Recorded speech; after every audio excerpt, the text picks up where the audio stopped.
All right, everyone, and hello. Welcome back to our 20th anniversary Monster Hunter Countdown, number 188. Pyre Rakna-Kadaki, one of the newest monsters in the series. Dropped in Monster Hunter Rise Sunbreak, subspecies of the Rakna-Kadaki, who must be a little bit farther up the list. She is a insect monster, obviously, big spider influence. Not my favorite of the insect monsters, but you know what? I guess I'll take them where I can get them. Interesting looking set. We are going to be showing off at least the model for the Pyre Rakna-Kadaki weapon. It's probably her best one. Her gun lance is extremely good and very flexible. It's got good shelling. It's got, decent damage. It's got blast. It's good overall. It's possible that it's lost its place amidst the various augments we can do. We can now fully upgrade shelling levels. I think by up to 2 levels. So it's not as important as it used to be, but anything that was originally strong is probably still pretty good. So that weapon is still pretty good. Armor set itself has some good rapid morph pieces. So we are going to be using a switch axe overall. When we're actually fighting her. You'll see her hit zones in a minute are mostly weak to water. You can see there, a lot of blast, normal 8.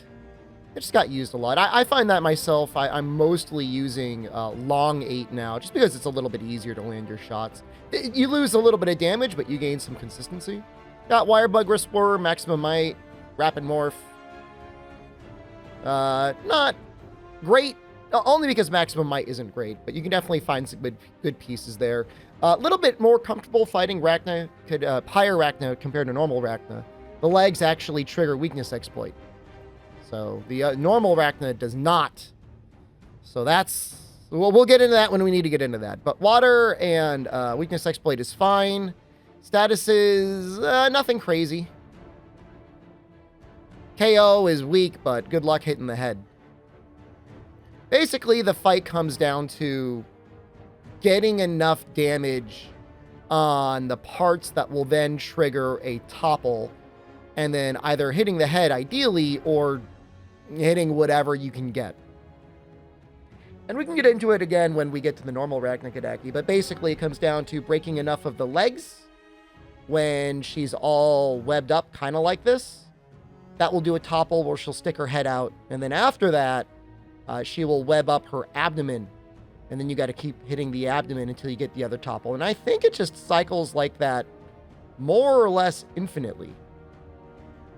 So you're going to see here, just me completely getting wrecked. Sunbreak monsters, man, they expect you to either have abilities up like Intrepid Heart, or counters, or just absolute god tier positioning, because attacks hit wide and hard. Man, that is a super move she does, and I'm glad I really landed that counter. Switch X is great for that. Switch X has got a great counter. And the Wire Bug Whisperer on the side is actually going to be pretty helpful as well. So, in a lot of ways, she is a little bit of an easier to handle Rakna, because the hit zones are a little bit better. It is a little bit strange. Rakna is already a fire monster, and, technically her status usually comes out as blast, but also fire. Little odd. Not sure why they did that. But I mean, then I guess, like, what else could it be? I mean, you could have had a water spider. Could have had an ice spider. I mean, you really could have had anything. I mean, Jesus, you could have a dragon spider if you really wanted, right? I mean, we make up the rules. So overall, this Rakna is definitely better for normal damage types, but it's not like the legs or whatever stay great hit zones the whole time. You could go into it still approaching it as a normal Rakna, focusing primarily on true damage, and I think that would be okay. Now, we're doing the Afflicted version here. I don't know if that was a good idea. I don't have a lot of experience with Pyre Rakna. It's certainly been a while since I fought her a lot. And the Afflicted monsters do go hard. I mean, I'll say this. They can take a beating. The end game for Sunbreak is absolutely like, we want you to get strong, and we want to give you monsters with enough of a health pool to be able to chew through that. And you know, you were increasingly getting skills and weapons and upgrades and stuff that let you do that sort of damage.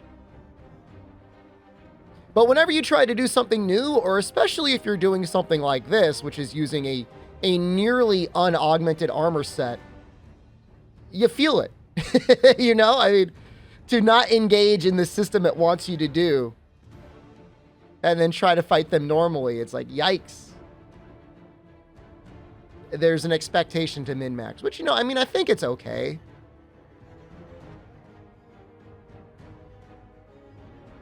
I think my only issue ever was just the amount of time it took to finally get to that 240. That and, like, the amount of basic monster parts that you need, basic afflicted monster parts, is pretty extreme.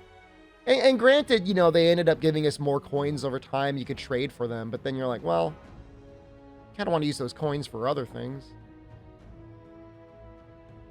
It's an interesting place. Definitely a fun game to mess around with every now and then, but I'm not sure if I would want to do like an 8-hour grind sesh with the boys fighting AR 300 Special Investigation Pyre Rakna. It's not for everyone. So yeah, I mean, she morbed out at least 2 times here. I did not upgrade my armor that much, though. Unfortunately, we did not get nuked too often, so that's good for us. But you can see overall, you know, just a lot of large sweeping attacks. She does telegraph things very well. So if like especially if you're using a faster weapon, you can almost always react to either reposition or counter. The only thing that's a little scary is her Nova that we saw a couple times. But even then, you know, if you've got a counter, it's not an issue.